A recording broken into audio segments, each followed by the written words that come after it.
Other than that, that's my report. Thank you. Any questions?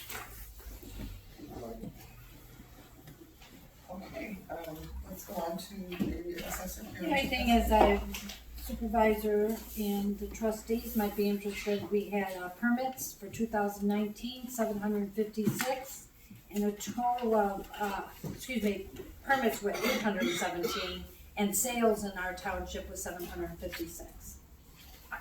I thought maybe you'd be interested in that. So there were 817 building permits? Yes. And what was That the comes from sales? Homer Glen, Lockport, Will County, New Lenox.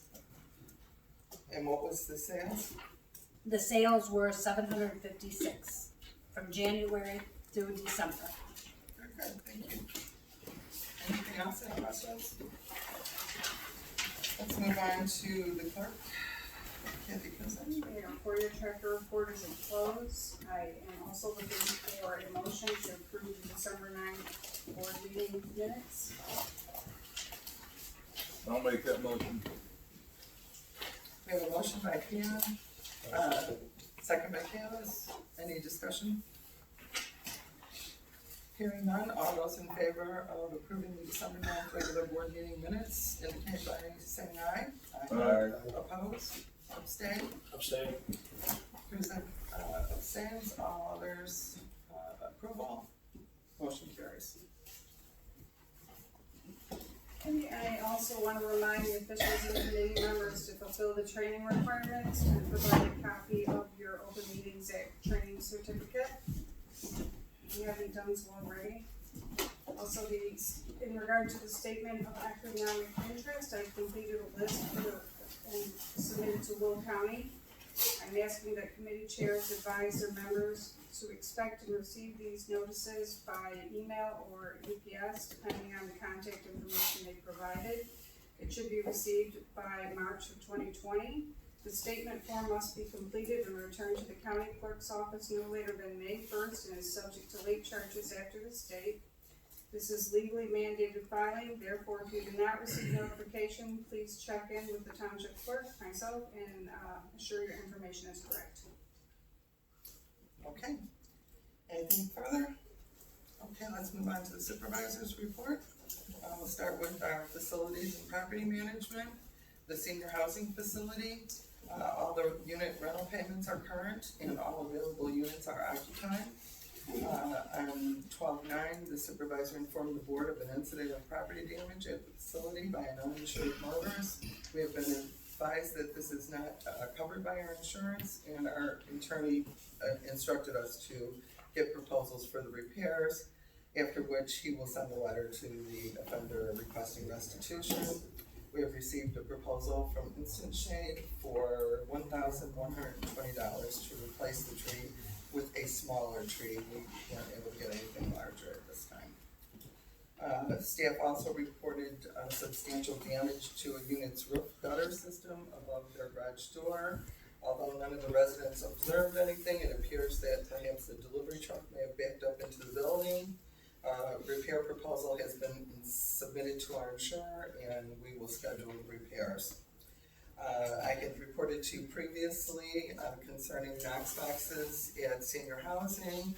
On January 7th, Deputy Chief Bricker also reached back out to me again and informed me that he had discovered that the Village of Homer Glen ordinances would now require, if it's not a discretionary item, it is a requirement that Knox boxes be installed at the facility.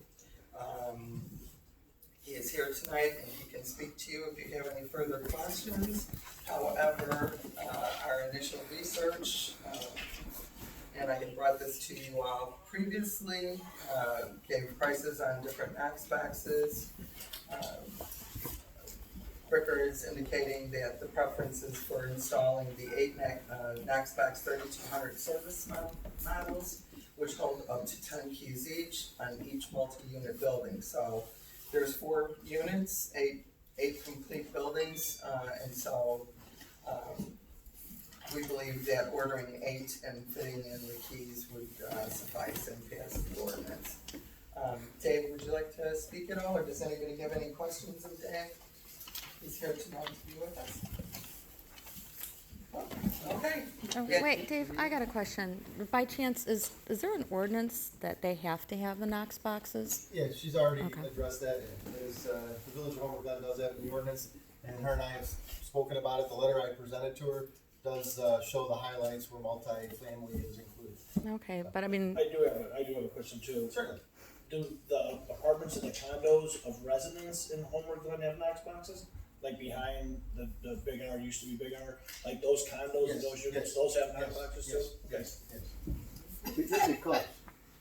The ones that she's looking at, I think the price is like $330 or something like that. I need to look into this a little bit further, but I want to reiterate, and you have also included this in your letter, I didn't go into all the depth, but that despite the township reaching out and being very proactive with this over the years, this is the first time that we're all aware that this is a requirement now. Up until this time, and actually, had I not called you after they had to forcibly enter into the building, we probably wouldn't even be having this discussion, but I did reach out to Deputy Chief Bricker and asked if there was a way to eliminate the forcible entry into the building, and we did at that time talk about Knox boxes, at which time I also brought back to the board, this was June 11th of 2019, prices for our individual boxes all the way up to the 50 key box, which was what was presented to us from Knox Box, which is the link you provided to me that in June.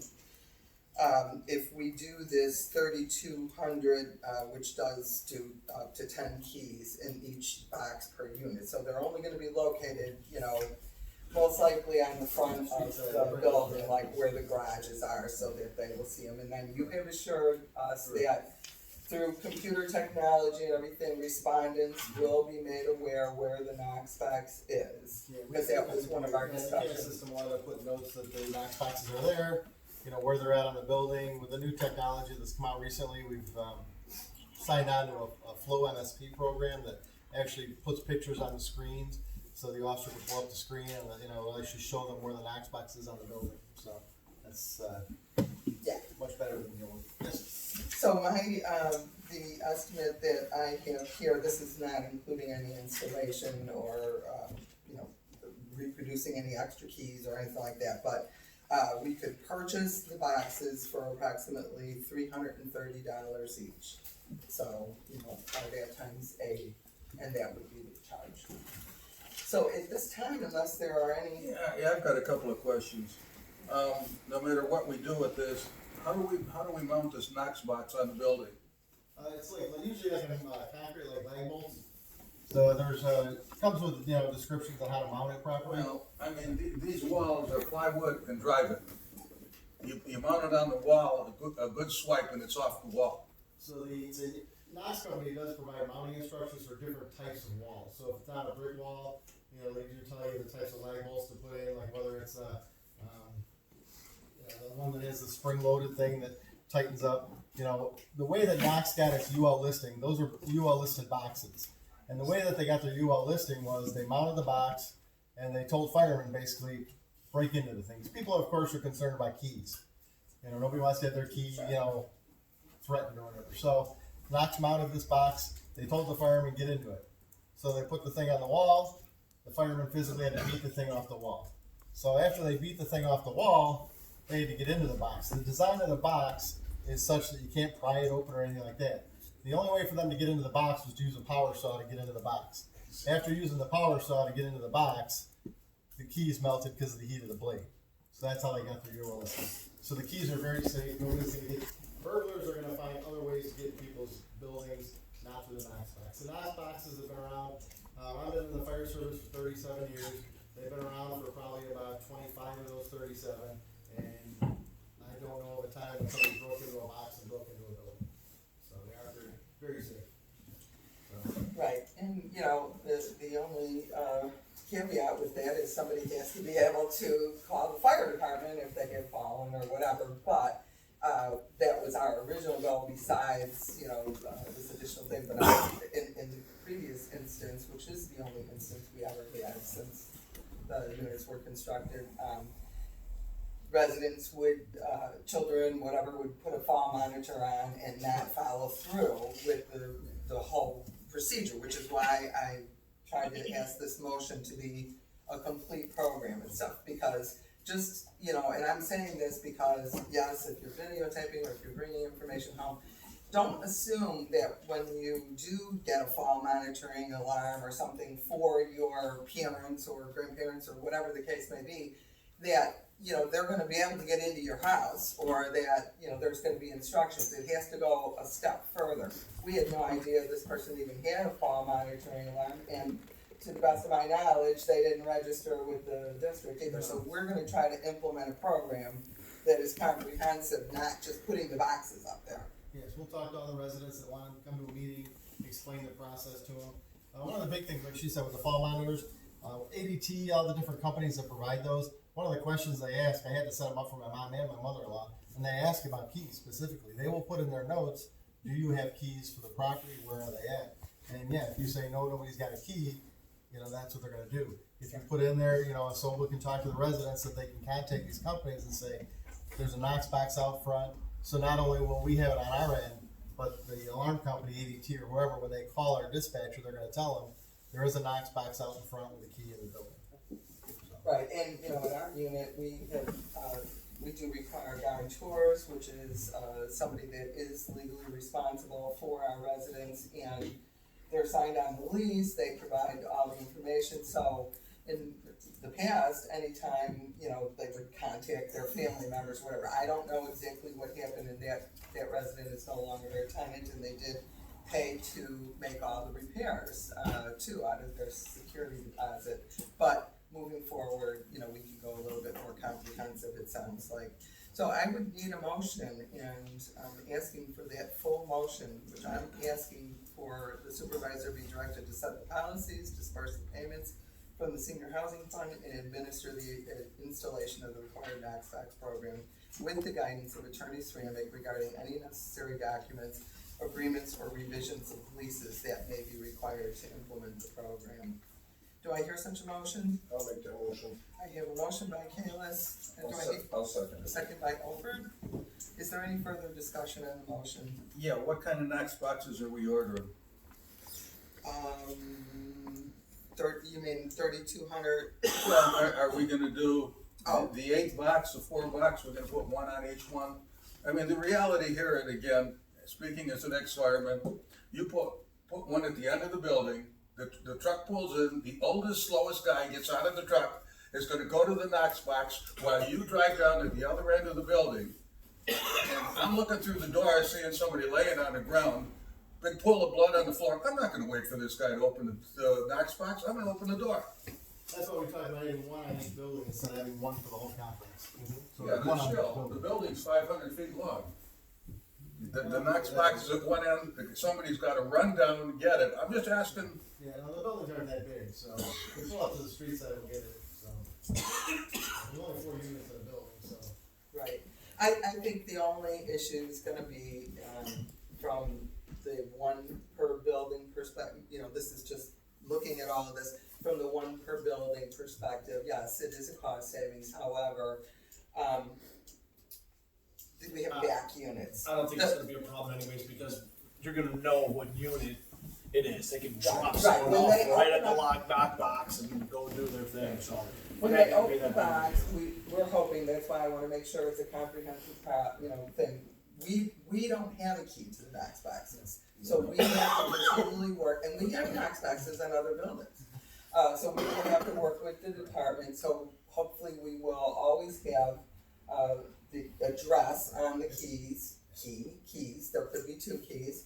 The only other issue, going back to, what, Trustee Theon had talked about is, you know, those back units are always a little deceiving, and they are back behind. So most everybody will pull up to the front units in the 4 garages, and the keys won't open the garage, so then they will have to go to the back. But I personally am okay with the, 1 box per, 4 units.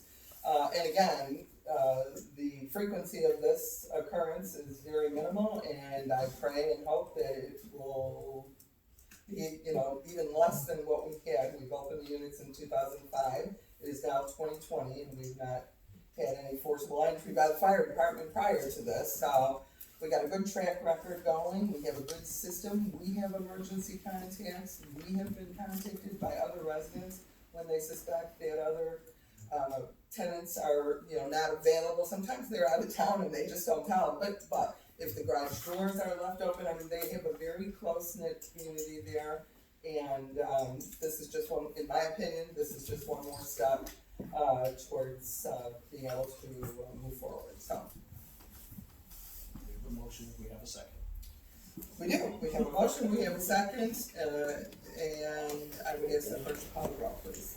Trustee Fian, Yes. trustee Ofer, Yes. trustee Kalis, Yes. trustee Kruzak, Yes. supervisor Myers. Yes. Motion carries.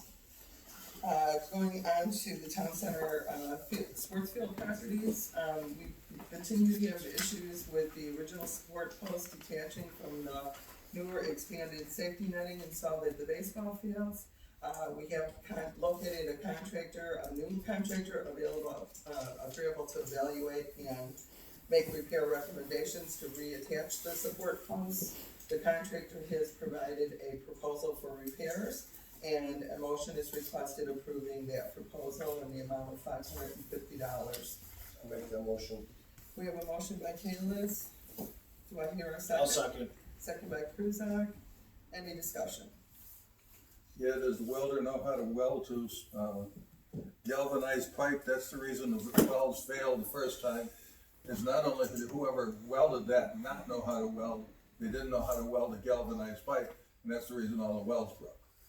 So I would like to make sure that whoever does this welding knows what they're doing. Well, I will tell you this, trustee, since the original proposal came from committee and was brought to the board from a company to expand the size of the safety netting and use the existing posts, we have had problems.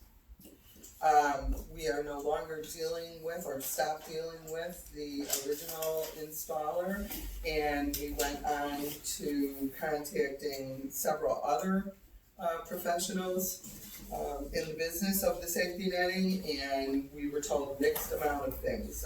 One, that, a net of that size should not have been put on those existing poles, that when you expand the height of the nets and stuff, that you really should, the poles should be engineered. That, you should be doing, checks underneath the ground to see what's holding the poles in. We've been told that we will not, another company will not even touch it, said they wouldn't recommend the improvements as made using the existing poles. So we have continued to try and contact, and now this latest recommendation, to reach out to K Brothers, who did fencing for us at Culver Park, last year.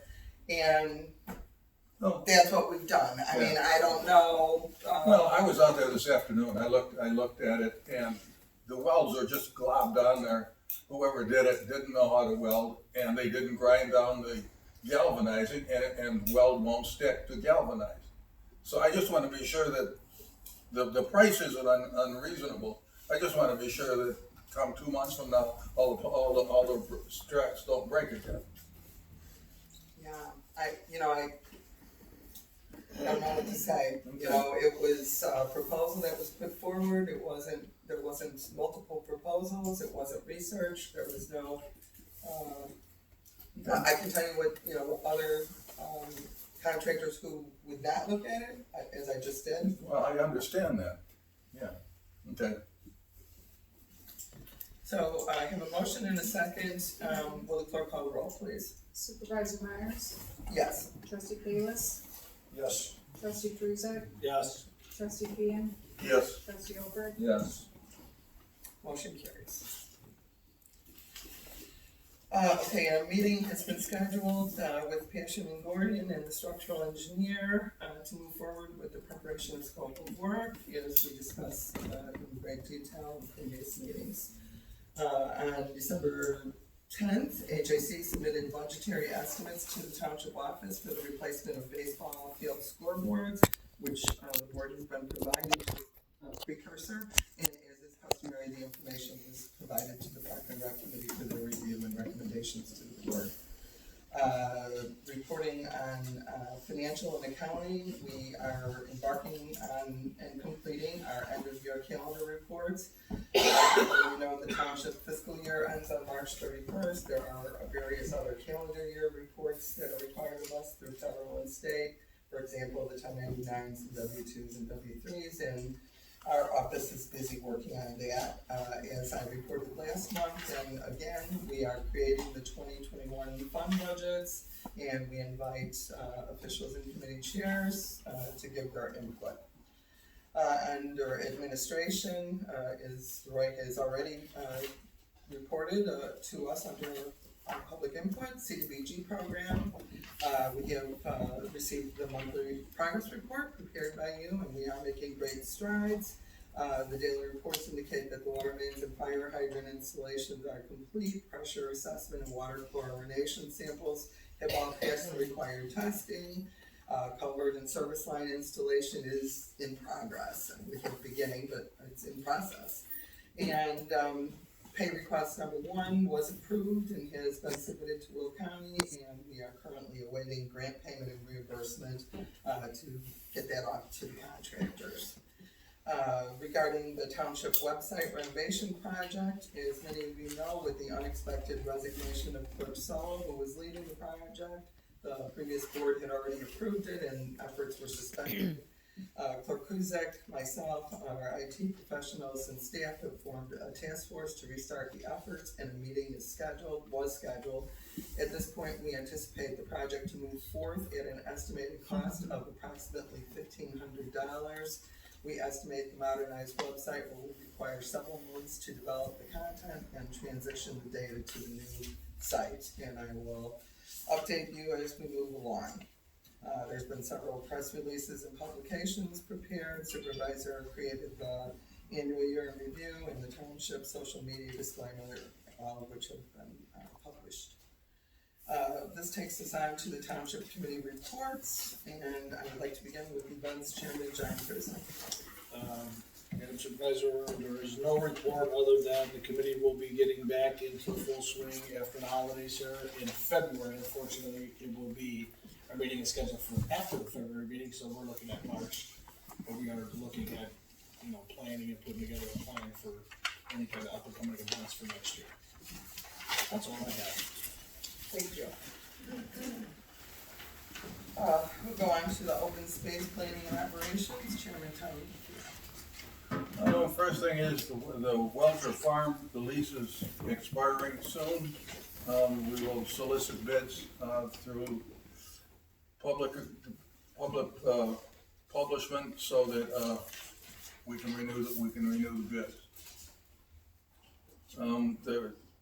Due to the weather, we weren't able to complete our burn for the grass and for the weeds. That'll to be taken care of. Well, hopefully will be done in the spring. New signs were installed at Trentina's and Paul's. Well, the new one at Trentina, it was repaired to one at Paul property, and we have received our shade structures that we will be putting at the dog park. Let's go on to Park and Recreation, Chairman Candace. We haven't had a meeting since before the holidays because we are restructuring, which has been done. So we will resume again February 5th at 6:30 at the Hobart Township Administration Office. And at that time, our agenda will be quite full because, as Supervisor mentioned, we will be looking at the scoreboards for HAC. I have invited Andrew Rahirio, the president of HAC. I spoke to him yesterday, and he will be there to present, to ask any more, if anybody has any questions or whatever, then we will make that decision at that time and give recommendations. And we will also be considering the path connecting the two parks between the sports fields and the Village of Homer Heritage Park. That will also be on the agenda. So we will have a full agenda comes February 5th with recommendations coming more for our March actually for our February township meeting.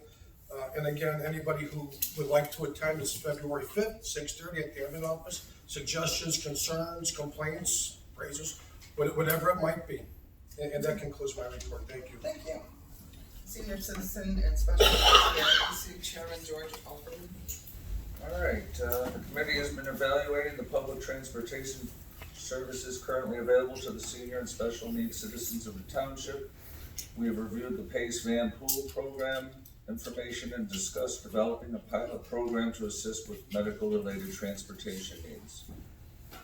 The committee made a motion to recommend to the board the creation of a township pilot transportation program for senior and special needs citizens using the PACE community van program, and authorizing a budgetary allocation of between $50,000 to $75,000 for the township's 2021 fiscal year budget. The program will begin as a limited pilot program, initially focusing on medical-related trips, further developed over time based upon funding, vehicle availability, demand, and staffing. If approved by the board, the committee will move forward developing additional parameters, guidelines, and policies to report to the board. An extensive application process is required by PACE to be eligible to participate in the CVP. A motion is required to approve the committee's recommendations and direct the township supervisor to begin the PACE application process and make the FY 2021 budgetary allocation at this time. I will make that I'll make the motion and I'll second. second by Al. Okay, so we have a motion by Myers, second by Kalis. Is there any discussion? It's strictly to look into the program. Well, to begin the process, you know, there's, Yeah, not just that, we're not putting money out, we want to develop. Okay. Right, we have to actually apply to PACE. Yeah, And and that is pretty extensive. We were told that it could take several months. Yeah. Right. So just understand, some things have to take a long time, so before whether we it's began PACE all or that, we Lumber wanted to Township. make sure the board was, Absolutely. Yeah. aligned. I understand. Okay, so we have a motion, we have a second, with no further discussion, will the clerk call the roll, please? Trustee Kalis, Yes. trustee Kruzak, Yes. supervisor Myers, Yes, trustee Fian, Yes. trustee Alford. Yes. motion carries. For the military and veterans liaison, The Karen, only thing that, last month, of course, Reach Across America, I hope some of our people in Homer Township went out and seen They what they do. They did have bus service this time. They bused them in instead of parking, because the parking was really, really awful last year and the year before. So they started some bus service, so it did work out a lot better this year. and just a reminder too, yes, you put the wreaths up, but they're also always looking for people to help take everything back down again, Yeah. and, Operation Carry has really done a wonderful job out there, and they do a lot of work, so. Great. Thank you. Let's go on to new business. We have a request to waive a policy allowing a maximum of 2 rental reservations per month by the same group or user of the town hall. The Arts Guild of Homer Glen is requesting a policy waiver approving their facility use request for extra days during March and February and July, and 2020, and you have been provided, I think it's only like 1 extra day in February, and then trying to do a week long. Well, they have the request, whatever, then to do a week long program in July. So, because we do have frequent requests to use the town hall, and we do try to service as many residents of the community as possible. In the past, you may recall, we've had instances where people would reserve huge amounts of blocks of time and then maybe not even keep them. And so we had to establish a policy, you know, of limiting the amounts of use per month that residents could have. This program is a little different than just having a party or some sort of an activity, but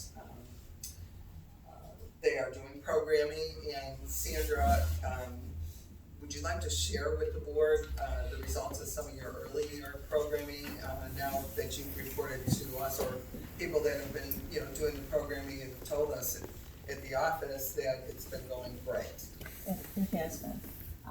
We offer adult painting classes and children's classes. Our 1 week summer camp last summer was a huge success. And we followed up with a lot of those students. We did a 1-day January 2nd workshop. And we had a lot of repeat students. So these are younger kids, 5 to 7 years old. They're going to be coming with us every year.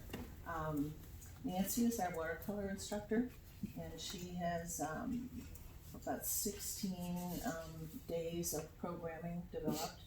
And so we're asking for 1 3-day session and another 3-day session to bring her watercolor students along also.